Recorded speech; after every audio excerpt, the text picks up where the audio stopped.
Page 240 of The Unfolding is the story of Zach Meerkreebs.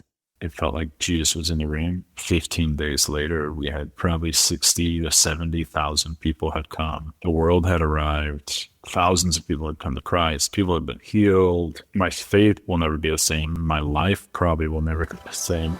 God's story has been unfolding. Since the beginning of time. He invites you to be a part of it. Wow. Another page in The Unfolding. Hey, this is Meredith Foster. Zach Meerkreebs never expected to be at the center of a spiritual movement, least of all on a day he thought he had completely missed the mark. On February 8th, 2023, Zach Meerkreebs gave a chapel message at Asbury University. Right after he stepped off stage, he sent his wife a text describing the message that he had just delivered. He said, "That was a stinker."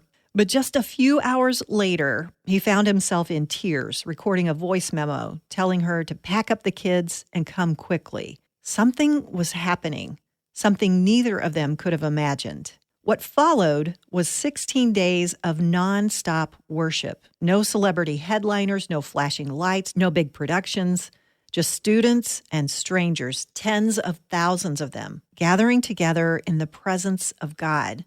Zach's own story is one of deep brokenness, a journey through pain that religion alone couldn't fix. It's about suffering, wrestling with identity, and being shaped in the hidden places. And yet, those very scars became part of what made him ready to carry something sacred, a movement marked by humility, by gentleness, and by a deep personal friendship with Jesus. In this episode, Zach talks about what it was like to be a part of the Asbury Outpouring, how it began with simple surrender, and why the most powerful movements of God often start in the quiet, ordinary moments of life. I grew up in a Jewish home, and faith was a large part of our identity, and I would say our practice as well. I think identity-wise, there was just a lot of pride in being Jewish. Really a lot of pride in our history and what that meant. I felt proud of being Jewish and wanted to take faith really serious. But it also, I didn't know any better. And, just the aspects of Judaism is very religious and not friendship with God as much as now what I get to experience. So with that, we also were experiencing quite a bit of brokenness in our home. And I was experiencing immense amount of brokenness from a perpetrator I was being abused physically, mentally, sexually. Just an immense amount of brokenness that led to a longing inside that my rabbi at the time, after talking to him about it, had pointed me towards my bar mitzvah being kind of the solution so that everything would be better, which then just made it me, one, in my little kind of head that could understand in that moment, just try to perform and be the best little Hebrew student I could, which I wasn't good at it because I was in Colorado Springs at the time. It was just hard. Can you describe what bar mitzvah is for those who might not know? Yeah, so bar mitzvah or bat mitzvah, bar is for boys, bat is for girls. It's a coming of age ceremony in the Jewish religion that really signifies like coming of age, becoming a man or a woman in the faith. And it's a big to-do. Huge parties. I've been to bar mitzvah parties that overshadow any wedding I could think of, So you start going to Hebrew school and you start meeting with your rabbi and start preparing for your bar mitzvah. I was bar mitzvah and nothing really changed. And because nothing really changed, I just became really angry. And how I've kind of put it is for the first 13 years of my life, whether I was good at it or not, I assumed that being Jewish would heal my hurt. And my bar mitzvah would heal some specific wounds. So when that didn't happen, I just turned toward the world and living for myself. And that led to drugs and girls. And really the only healthy things in my life was soccer. And I played soccer, and we ended up living in Colorado Springs after some brokenness in our home. And then in Colorado Springs, my mom and dad got divorced, which just played more into the brokenness and the pain. But soccer was my outlet. And I happened to play soccer with a bunch of guys who were unbelievable Christian guys from unbelievable Christian families. I think that was part of how God was unfolding his story for me, that I happened to be a Jewish kid in Colorado Springs on soccer teams with pastors' kids and missionary kids and young life kids. And really, like, in some ways I was frustrated looking back that no one like just had a bold and courageous conversation with me about Jesus. But I also look back and see the boldness of how so many people lived out their faith in front of me. And that really kind of created this soil that when the gospel was preached, it was already so primed that I could think through, oh, that's why Jeff was acting that way, Taylor's dad, or that's why James or Jim was acting that way. Oh, it's because they followed Jesus. That's why they're good dads. That's why they're good husbands. Or, oh, that's why David reacted that way on the soccer field. It wasn't because he's really nice. It's because he follows Jesus. So then when the gospel was presented, I had an unbelievable cloud of witnesses around me that I'm like, oh, I want that. So I heard the gospel for the first time at a Fellowship of Christian Athletes club in this guy named Mason Bragg's basement. I thought it was like a party, but it was actually FCA. And I heard the gospel. Like a drink and smoking party? Yeah. That was a shock? Yeah. So I heard the gospel, and I remember clear as day, a guy named Dave May preached, not a preacher, not a pastor. He shared his testimony and shared from the Psalms that God is a father to the fatherless and puts lonely people and families. And I wept.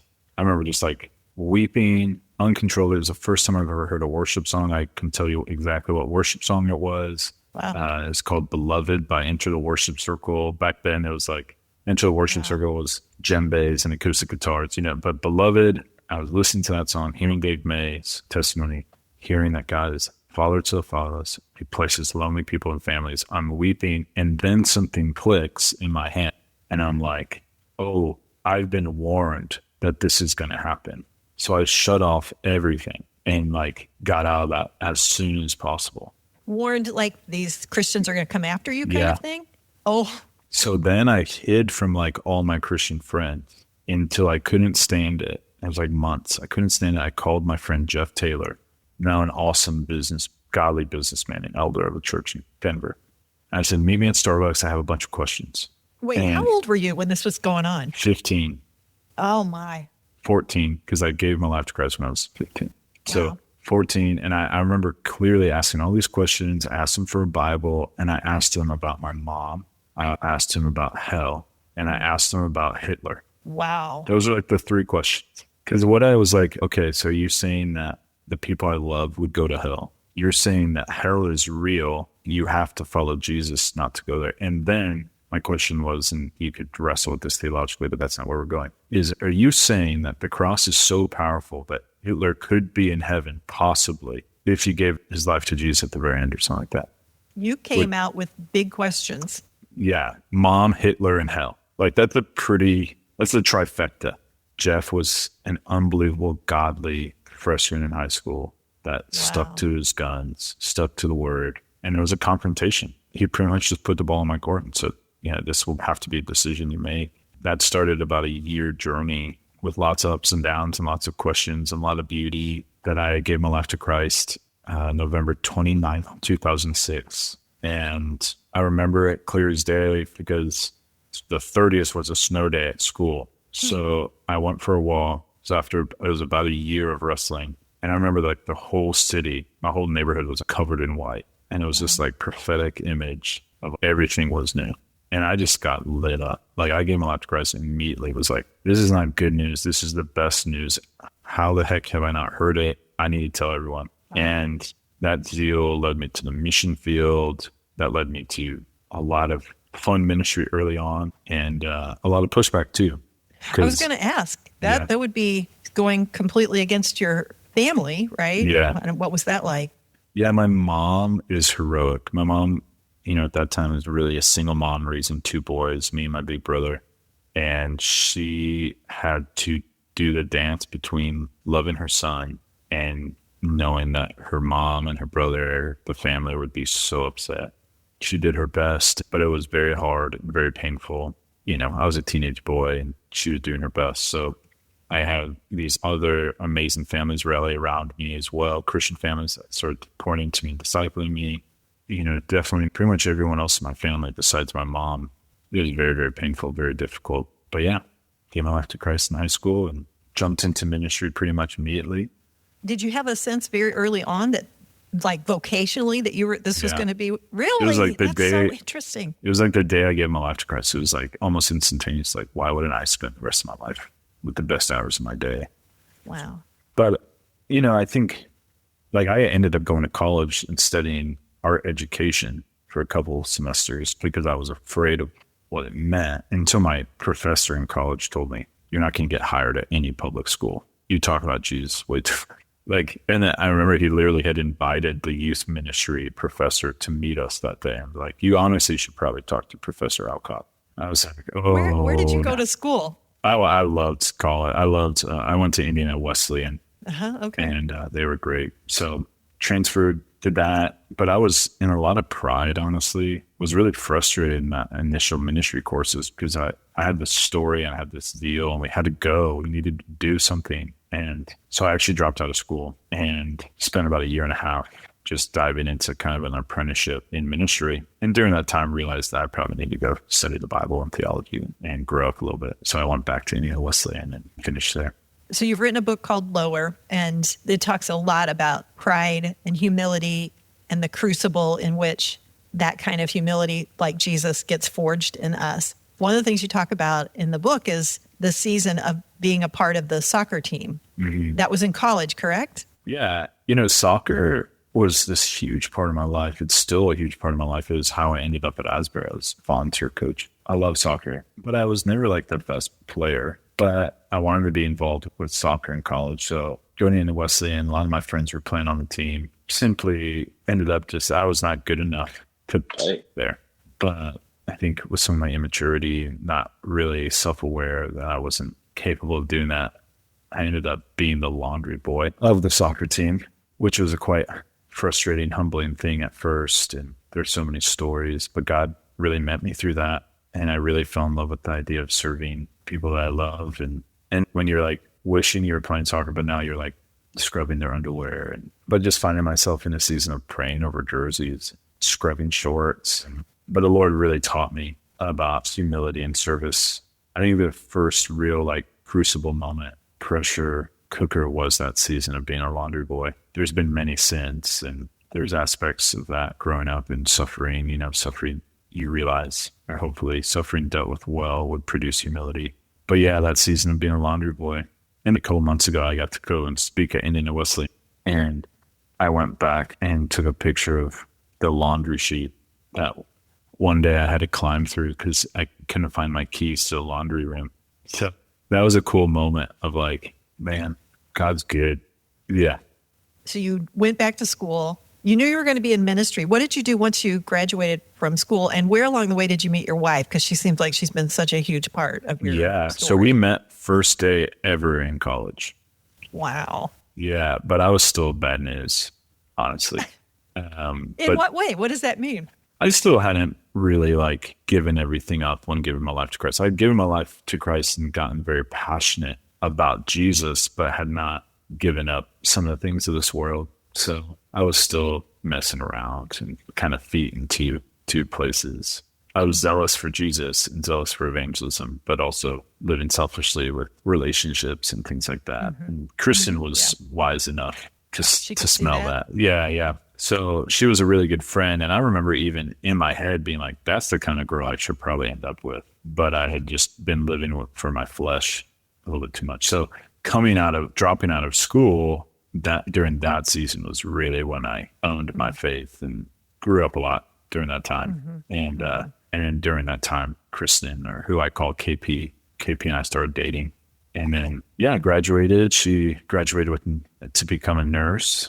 And I graduated and jumped into ministry. And that's actually what led us to Lexington, Kentucky, where we live now, because I had been hired to be a college pastor at a church in Lexington. I do a lot of work with Asbury University and University of Kentucky, those big state schools in Lexington. So that's what led us there. My wife was an ER nurse, superhero, and I was pastoring, and our time in Lexington's been amazing and super complex. So the first church I was at was this big, beautiful church, and never been in a community that cared about evangelism as much as I did. I'd never been in a community that saw so many people come to Christ. It was just unbelievable. But within weeks, Kristen and I started having to like wrestle with like, but there's other things going on that we don't agree with. But there's other things that like, this does not feel good or healthy. And that ended up, the church was growing. It was very, very sparkly, but inside there was a lot of yuck. And that actually ended up about 2 years into serving there. We found out that the lead pastor and executive pastor were having an affair, and that there was multiple other people on staff that were involved with different things, that we were millions of dollars in debt. And we thought we were going to be missionaries. So we thought we were going to be in Israel as missionaries, but the Lord kept us in Lexington, serving at church. And then that ended up me getting so overwhelmed and a lot of my brokenness coming to the surface, and me getting fired from that church in 2016. Wow. And how I kind of put it is, by the grace of God, I didn't do anything horrific, but it was like the Lord let me dangle my legs over the edge of something that could have been very bad, And now I look back at it and I'm like, so grateful I got caught. My wife had been praying that I would get caught. And in that season, I found myself working at a donut shop. That was your employment at that point? Yeah, because I got fired. There's nothing wrong with working at a donut shop, by the way. There's nothing wrong with being a barista. I'm not saying that. The transition for me was very hard because of my pride.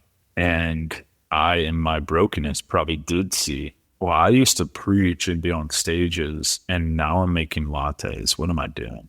And that was this other crucible moment. Kind of like, oh, I wish I was playing soccer. I'm scrubbing their shorts. For me, I'm like, I used to sit in that chair and pastor students. Now I'm making donuts for students. Wow. But the Lord met me there as well. You tell a story in the book about there's a meeting going on of pastors. Was that during this season? Yeah. I thought it was so powerful. Yeah. So, the donut shop was just maybe 3 blocks from the church. And when I was working at the church, would be at that donut coffee shop all the time, meeting with people. So I started working there, and then all these people would still be there, or like some of the teams I used to belong to, or some of the people I would work with would go there, and there was just this tension, and really, because I wasn't stewarding my thought life, I was just so humiliated. And there was a specific moment that this manager asked me to clean the windows of the donut shop. And it was during a time where the specific team that I used to belong to was meeting in the donut shop. Wow. And I remember just wanting to die, like wanting to crawl out of my skin, I just started crying. And I remember looking at the manager and being like, can I please wait? I'll do anything. And, they don't care. Not that they're mean, but so I remember cleaning some windows. I remember I cleaned the first window. I'm just like terrified, upset. Second window, I'm terrified, upset. Third window, I'm terrified, upset. Fourth window, starting getting soft and desperate for the Lord. And like the fifth window, I turn the corner and I'm starting to feel ministered to by Jesus that, Zach, like I'm out here just as much as I'm with them talking about ministry. Like, what are you thinking? And really, as I continued to clean these windows, the more and more the Lord had broken something in me of my pride. Yeah, he didn't want to humiliate me. He wanted to humble me. And those are two very different things. In these crucible experiences, God was opening Zach's eyes to the beauty of the humility of Jesus. But the most difficult, crushing experience, it was still ahead. And it would have great influence on the person Zach was when he walked into chapel on the Asbury campus in February of 2023.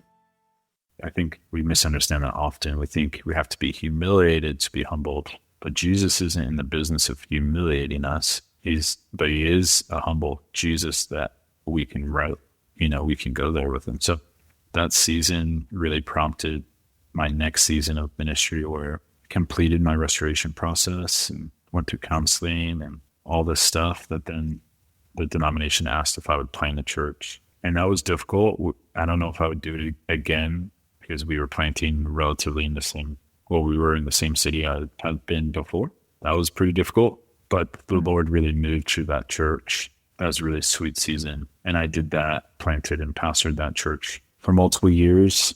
And then, a huge part of our story is when COVID started, we had transitioned to a new role. And then we got news that we have 3 daughters. My oldest is Eden. My middle daughter is named Esther. And we got news that we were pregnant with Esther. But we also pretty immediately found out that Esther had a very rare brain abnormality and that we were encouraged to abort because we were told that it would be a very difficult pregnancy and she would most likely pass away and my wife was in danger as well. But we decided to parent Esther for as long as we could and trust the Lord. And that led to us meeting Esther on December 6th and getting a day with her before she passed away, the evening of December 6th. And, that puts doing laundry and making donuts to shame. That's just a whole nother layer. In the book, we have a chapter called The Crucible, and the donut shop and its laundry feels like a crucible. But the next chapter in this season with Esther was really the crushing. It was just absolute crushing. And I really still don't know the absolute, I don't think I will ever know until I get to heaven. And maybe I won't even really care about it a whole lot once I get there. But I can look at the donut season and be like, yeah, I needed to be humbled. Or I can look at the laundry season and be like, I needed to learn how to serve. I still don't really have a purpose, and I don't think I need one, or I don't think God doesn't waste things, but I don't think God designed or delights in the death of my daughter. I believe he's sovereign, but I don't think he did that. But in that season, there was a crushing, and we were really in that season of grief and brokenness and crushing all the way up to what happened at Asbury. When you talk about that crushing, you've been through something and you come out different on the other side, no question about it. How would you describe how you're different on this side of that crushing and experiencing the loss of Esther? I think there's some negatives that are just, to be really honest, even in my own vocation and journey. I was talking to someone this morning. I'm just vocationally, I have a before Esther and after Esther energy level. I have a before and after capacity to push. And, before losing Esther, the apostolic muscle to launch and gather and woo and, I could do anything, and some of that was probably arrogance, After Esther, I just don't care as much about stuff. I care about a couple things a billion times more and a lot of things a billion times less. What are the couple things that you care a billion times more? Friendship with Jesus. It's everything. Yeah, friendship with Jesus, not working for Jesus, not proving that Jesus is just John 15:15. I'm not a slave. He calls me a friend. And the only way I can do what God's called me to do is friendship with him. And it's just absolutely bonkers that the Father calls me son and Jesus calls me friend. And the Holy Spirit doesn't see me as a dumpster, but as a temple to fill. So I care about that. I care about my wife. I care about my other 2 girls. And I care about people getting to experience friendship with Jesus. And that's about it. But I think, it's one of the top reasons, if not the top reasons, people get divorced is when they lose a kid. There's so many things, addictions, so many things begin at a place of trauma like that. So one of the largest suicide causes around men is men who've lost a child. Wow. Because men want to fix, men want to lead, and you can't do any of that. And you can't really fix or lead your wife through grief. You can serve her through grief, but you can't QB the situation, and that in men, that is just very difficult. So you feel purposeless while you're also dealing with your own grief, and it drives them to places. So in all that, how I put it is it could have fractured everything, or it could have crystallized a few things. It fractured some things for sure, but ultimately it crystallized a few things and gave this resilience in a few things. And even those days during Asbury, which I'm sure we'll talk about, there's so many times I was like, oh, this is what Esther gets to experience 24/7 all the time. How generous is it from the Lord that I get a foretaste? I get a teaser, I get a trailer of what Esther really has only known. I've known 35 years worth of the earth. 16 of those days seemed otherworldly. And Esther would be 4.5, and she knows about 4.5 years of tangible, actual, in the flesh friendship with Jesus and worshiping in the throne room. So she's doing really well. She's killing it right now. So that kind of describes where you are at in terms of life and relationship with Jesus, processing that loss, all this stuff in your history. What were you doing vocationally in the season where you ended up speaking at Asbury? Because you'd spoken there multiple times, I take it? A few times. Okay. Yeah, I'd spoken in chapel twice before that day, and I had done a retreat. I was actually I was helping lead this awesome missions organization. I was helping doing like kind of spiritual formation, leadership development and that. But all that was mostly international, so it was via Zoom. So I missed pastoring people. So I volunteered as a soccer coach there at Asbury. And then, so yeah, when everything happened, I was doing an event for the missions agency the day before in Columbus and drove home the evening before to preach in chapel on the 8th. And then during those 16 days, where it was able to fully focus on what God was doing at Asbury. And it was pretty clear after, bittersweet, difficult, but pretty clear that this was a new assignment on my life. How I've kind of put it is like, what I do now doesn't feel contradictory, but it doesn't feel totally in line with what I thought my calling was. But it does feel very clearly an assignment from the Lord. It could be another 20 years of this assignment, or it could be another 20 days. You just kind of want to walk it out with Jesus. So pretty quickly stepped into the ministry of witnessing and encouraging and sharing and writing and having interviews with new friends. My story. So, well, let's talk about that day. Please do describe the honesty. Message. Yeah. I love what your perspective was on the message. But if you can even just talk about how you prepared and what you were thinking about doing that day, what you were going to say. Yeah, so we were in a series assigned kind of by the chapel office. We were going to be, I think, in Romans 12, 13, 14, and I was doing the second and third series. So I spoke in chapel the week before. Interestingly, on the cost of pride, and which is now looking back to that, it's kind of interesting. But February 1st was a sermon on pride and talked about comparison and competition. And then February 8th, I was supposed to preach on the rest of Romans 12, 9 through 21, which is about authentic love. And it was quite an overwhelming passage to tackle in 20 minutes. That's how long you had? Was 20 minutes? Yeah, I think 22 minutes is what we have. Wow. And so I did my best, but I ran out of time. I didn't spend as much time prepping as I probably should. But I didn't hit my time mark. And I just honestly clicked through my slides and said, you need to know this last slide. And it was ultimately something to the tune of like, you can't love horizontally one another until you experience the authentic love of God vertically. You really can't love one another the way that God loved you if you are not aware of how he loves you. 1 John 4, we love because he first loved us, So I said, you got, take a picture of this, think about it. If you want to experience the love of God and be filled with the Spirit of God, I'll be here till 1:30 and I'm happy to hang out. And everyone left besides roughly, everyone argues, is it 19 students? Was it 20 students? Was it 40 students? I'm sure we could count or research. I don't know. And as soon as I sat down, sister, I texted my wife and said, did not go well. I actually texted her. I made a stinker and then I would be home soon for a nap. And then 20 minutes later, I'm like, they're not leaving. And then an hour later, I'm like, God seems to be really ministering to them. I'm still just sitting on the front row. I haven't really moved. And then we kind of saw it kind of rumbling into something. We had a student feel like to share his testimony. And then that kind of spurred on a couple other people sharing the testimony. Worship kind of roared. And it was just very sweet. And about 4:00 that afternoon, so about 5 hours after chapel would have ended, some of the cabinet, like the president, vice presidents came and just were teary. Just felt the presence of God. And the president decided to email the campus that something unique was happening in chapel and just invited them back. And then right around that time, I voice memoed my wife and just was weeping on voice memo that it felt like Jesus was in the room I've never experienced. And that could she get the girls and come down as soon as possible. By that evening, chapel was back full.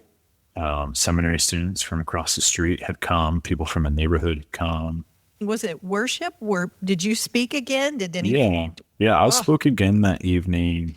There was worship. There was confession. There was reading of God's word.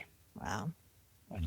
And it just kind of continued to rumble. I remember I went home around 4 or 5 in the morning that night, and I just thought that was the best day of ministry I've ever had. Not thinking that it would continue to go. We had kept the chapel open, wondering if students would stay through the night, but I had gone home. And I remember waking up like within 2 or 3 hours, just being like, I have to get back down there. Like, I had a meeting, and I went to the meeting. I just could not sit still. I was crying, telling this person about what had happened the day before, and that I needed to go. So I think the meeting is usually, like an hour and a half meeting or whatever. I think I spent like 15, 20 minutes. I got in my car, drove down there, and I kind of like jogged to the chapel, and I assumed that it was going to be all done. But it was about 40 students who was still in the room. And by about 9 o'clock, chapel was full again. And that kind of continued to crescendo to the point that 15 days later, we had conservatively probably 60 to 70,000 people had come. I think we had 7 or 8 other locations that were also operating as kind of a worship set. Other than these, the world had arrived. The press had arrived. Thousands of people had come to Christ. People had been healed.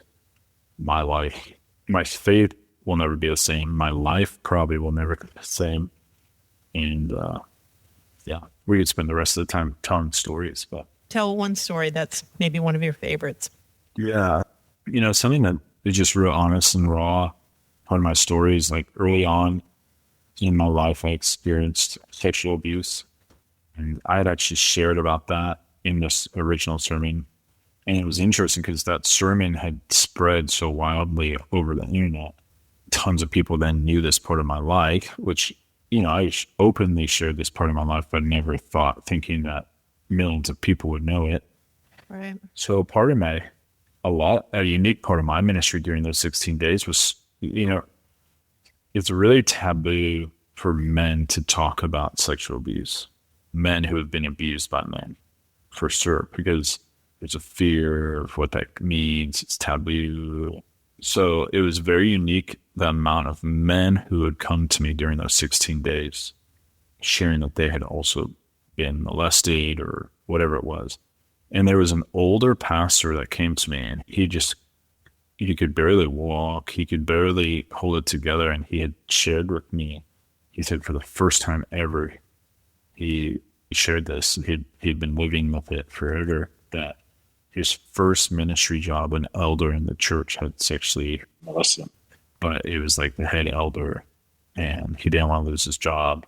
And it had impacted his sexuality for the rest of his career. And he was now late in his career pastoring a church. And we prayed, and the Holy Spirit really met us and really dignified him. And I remember this gentleman, he just hung on to me for like 45 minutes. Like we had been done with praying, and we just had the longest dude hug I had ever experienced. I remember prayer ministers would try to make eye contact with me to be like, do you need me to like... Are you okay? Yeah. And it's like, kind of like at that point, like you're not going to dump out of that hug, And, and what's really crazy, I totally forgot that story. And then like 4 months later, no joke, I'm in Israel, like in Jerusalem. And someone said on like the first night I was there, I remember seeing you, Zach.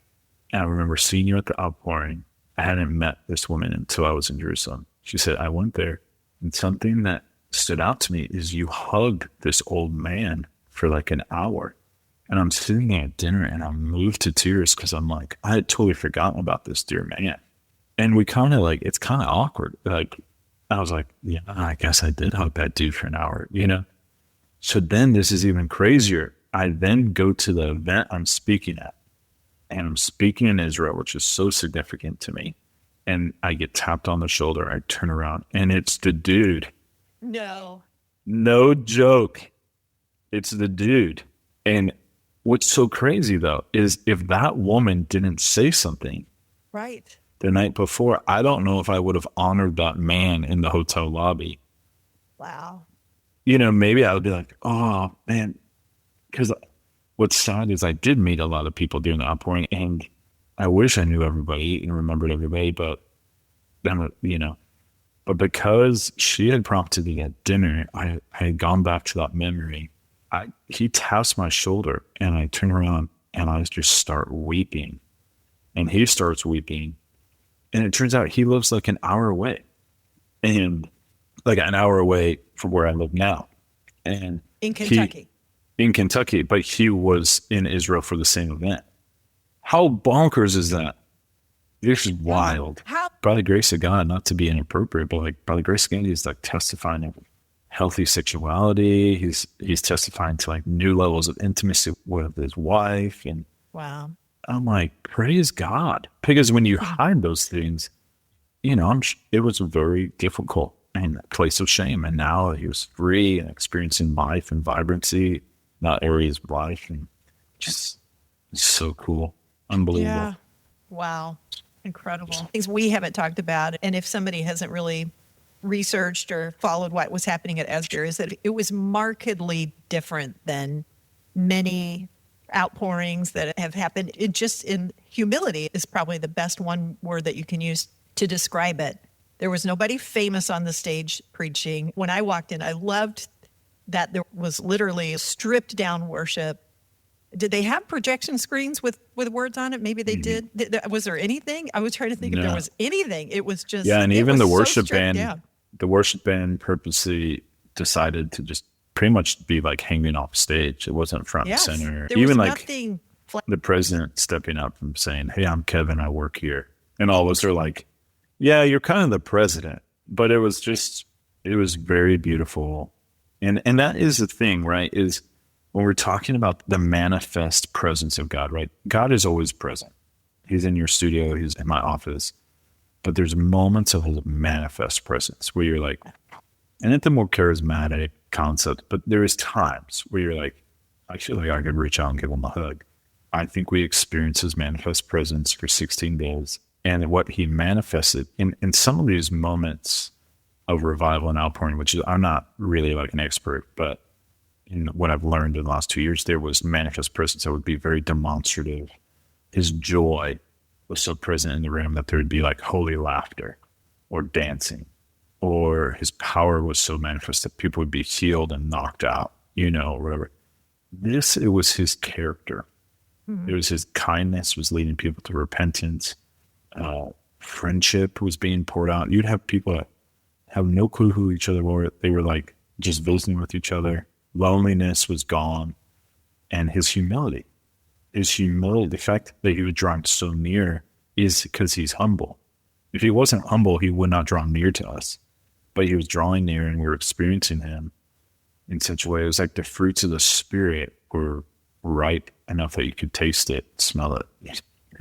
Yeah. I hope they can be encouraged, if you're listening, that you would go, research Asbury and see, there's a bunch of stuff on YouTube I probably shouldn't even talk about, but there's a bunch of yuck on YouTube, but there's also some beauty. There's a couple of documentaries that are really encouraging testimonies.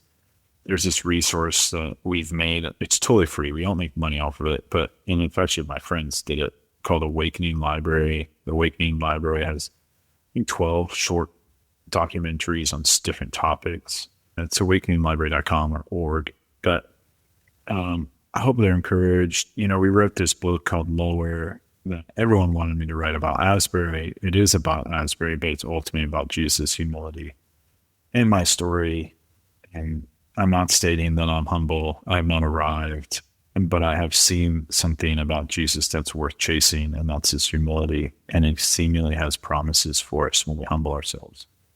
But what I would say, anyone, even if this is titled Asbury Revival Guide, whatever, I just tell everyone, the prize is not 16 days of manifest presence. The prize is not revival.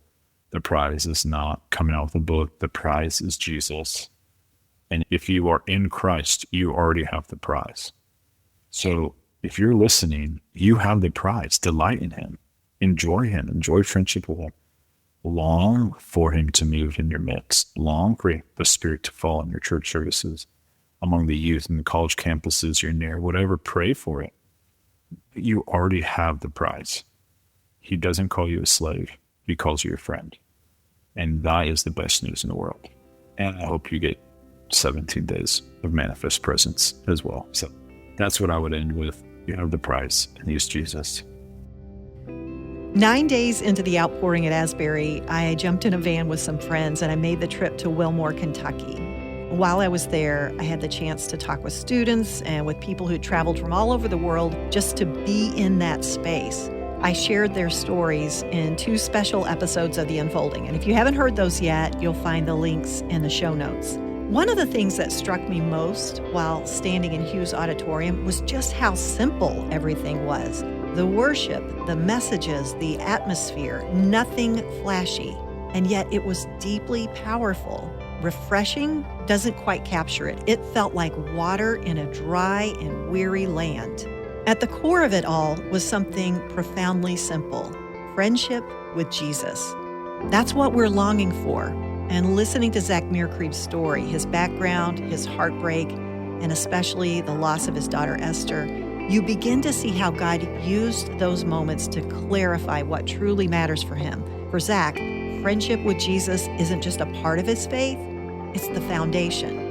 And it is clear he carried that heart into the chapel that day at Asbury, and that spilled over into the outpouring. If you want to go deeper, I encourage you to check out his book, Lower: Igniting Spiritual Awakening Through Radical Humility.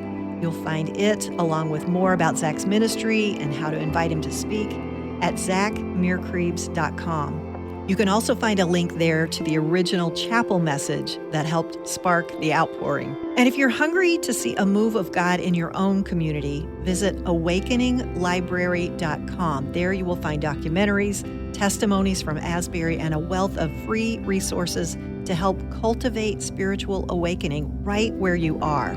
A huge thank you to Zach for sharing his story today, and big thanks to the amazing team behind this episode: Michael Shermack, Lindsay Caparoon, and our producer and network director, Jason Rackow. The Unfolding is a production of Faith Podcast. You can find more great shows at myfaithpodcast.com. And if today's story encouraged you, take a second to follow the show, leave a rating, or write a kind review. It helps more people discover these powerful stories of God at work. Thanks for listening. We'll see you next week with another page of The Unfolding.